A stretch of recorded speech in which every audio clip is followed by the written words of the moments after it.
Moving on to our next segment, Judging by the Cover Junior, our favorite cover art out next week.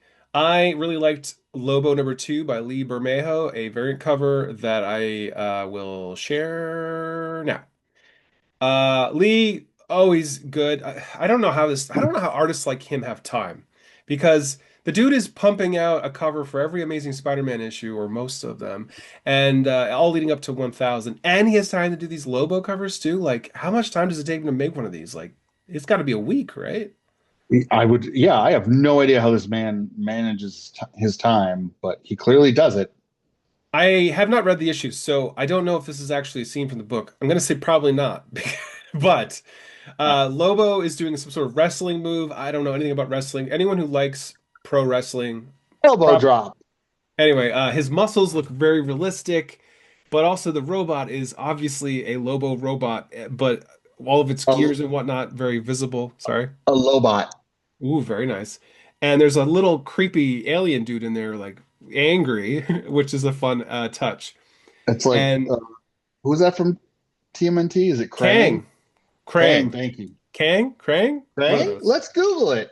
Let's Google it. Oh Compare old God, I hate when we have these Google segments. Krang. Damn, was I right or you? I was right. Okay. Yeah, I think there's a lot to look at and take in, and I think it's cool that Lobo isn't front and center for a cover. You know what I mean? Yeah. I loved the first issue. I thought it was such a Oh, so great good. kind of, yeah, it was definitely a novel direction for him. And yeah, this one is cool. It was my one. I think it was like a second 10 out of 10 for the year. Yeah. Mm. What is your favorite cover of the week? My favorite cover is Narco #2. As I have made clear in interviews and reviews, like this is definitely a different one from kind of Doug Wagner and Daniel Hillyard, the genius creators behind vinyl and plush and plastic, some other stuff.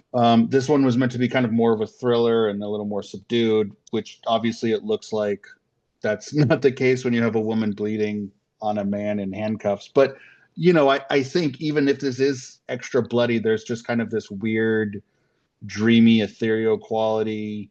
There's a lot of like deep emotion, I think, baked into this. It definitely like gives us that tinge of the bloody and the weird, but like makes it clear to me that like they're still kind of dedicated to that mission of, let's not tell the same story we've done before. Let's, do something that's a little slower, that kind of takes its time, that maybe focuses more on people interactions as opposed to just like, an excuse to see people get murdered. So it's I think a cover with layers, and anytime that you get to see a Hilliard cover, I think it feels special and different from the art, which is already great. And this one just feels like it's such a great preview, and it works on so many levels. It's almost like she's sweating blood the way it's coming off Yeah, of. yeah, And the Pop-Tarts, interesting. yeah. Pop Tarts are a motif of this. When I They first saw the cover, I didn't even notice it until like a minute into yeah, looking at yeah. it. It did take you. I was like, oh, that's a weird floor pattern. Then I was like, oh wait, it's the Pop Right, Tarts. right. Yeah, I haven't read the issue yet, so I don't know what the hell's going on in this one. Yes. Yeah, pretty cool cover. I like the blood. Well, that's it for Judging by the Cover Junior.